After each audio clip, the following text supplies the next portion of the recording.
अक्सर हम सोचते हैं कि जो हम देख नहीं सकते वो शायद होता ही नहीं।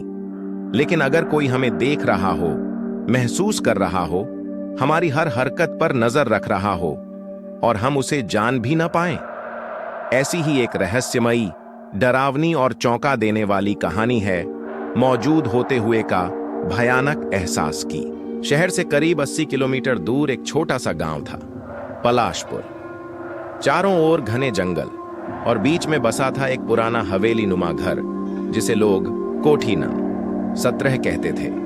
ये कोठी लगभग 50 साल से वीरान पड़ी थी, लेकिन जब भी कोई इसे खरीद कर रहने आता, कुछ ही दिनों में या तो भाग जाता या फिर गायब हो जाता। ताजा मामला था अनिरुद्ध और उसकी पत्नी सोनाली का।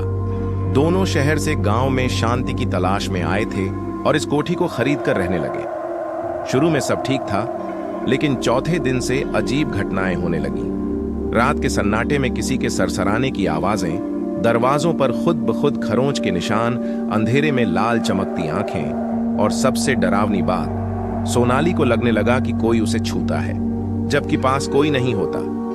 अनिरुद्ध इन बातों को बस वहम मानता रहा, लेकिन 5वें दिन जो हुआ उसने उसके रोंगटे खड़े कर दिए। उस रात अनिरुद्ध सो नहीं पा रहा था।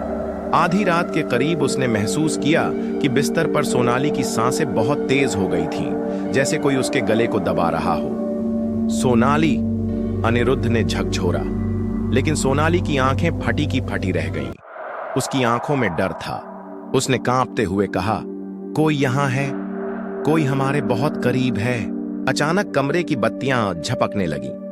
अनिरुद्ध ने देखा कि दीवार पर परछाइयां नाच रही थीं, लेकिन कमरे में सिर्फ वे दोनों थे। तभी खिड़की की चमकती कांच पर कोई लिख गया, भाग जाओ नहीं तो मर जाओगे। अनिरुद्ध ने तुरंत दरवाजा खोला और बाहर देखा। आसपास कोई नहीं था, लेकिन कोठी के दरवाजे पर कील से उकेरा हुआ एक नाम लिखा था, रवि। अनिरुद्ध कोठी के पुराने मालिक के बारे में जानने के लिए गांव के बुजुर्गों से मिलने गया। वहां उसे एक हैरान कर देने वाली कहानी पता चली। 20 साल पहले कोठी में एक परिवार रहता था, रवि, उसकी पत्नी माधवी और उनका बेटा आरव। एक रात गांव वालों ने कोठी से चीखें सुनी। जब वे अंदर गए तो रवि और माधवी की लाशें फांसी पर झूल रही थीं और आरव गायब था। लेकिन असली रहस्य यह था कि रवि आत्महत्या नहीं कर सकता था, क्योंकि उसका एक हाथ जन्म से ही खराब था। तो फिर उसने खुद को फांसी कैसे लगाई? क्या कोई और वहां मौजूद था? गांव के लोग कहते थे कि कोठी में कोई तीसरा भी रहता था जो दिखाई नहीं देता था। अनिरुद्ध यह सब सुनकर घबरा गया, लेकिन उसने तय किया कि वह भागेगा नहीं। उसने कोठी के पुराने नक्शे निकाले। उसमें एक गुप्त तहखाने का जिक्र था जो कोठी के नीचे बना हुआ था। रात के 2 बजे अनिरुद्ध और सोनाली उस तहखाने को खोजने में जुट गए। अचानक फर्श पर एक जगह हल्की सी धूल उठी। अनिरुद्ध ने जमीन खटखटा कर देखा तो वहां नीचे जाने का एक रास्ता था।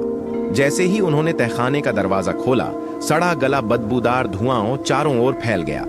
उन्होंने टॉर्च जलाकर अंदर देखा और जो दिखा उसने उनके पैरों तले जमीन खिसका दी। वहां एक जंजीरों से बंधी हुई लाश थी। लाश कंकाल में बदल चुकी थी, लेकिन हाथों में जंजीरें थीं और पास ही एक कागज पड़ा था जिस पर खून से लिखा था, मैं रवि नहीं, आरव हूं, मुझे मेरे ही पिता ने मारा। तभी अचानक वहां कुछ हिलने लगा। एक परछाई हवा में उभरी और चीख कर बोली, तुम्हें भी यहीं मरना होगा। अनिरुद्ध ने हिम्मत जुटाकर कंकाल के हाथों से जंजीर खोली। तभी एक तेज हवा का झोंका आया और वो परछाई अचानक जल उठी।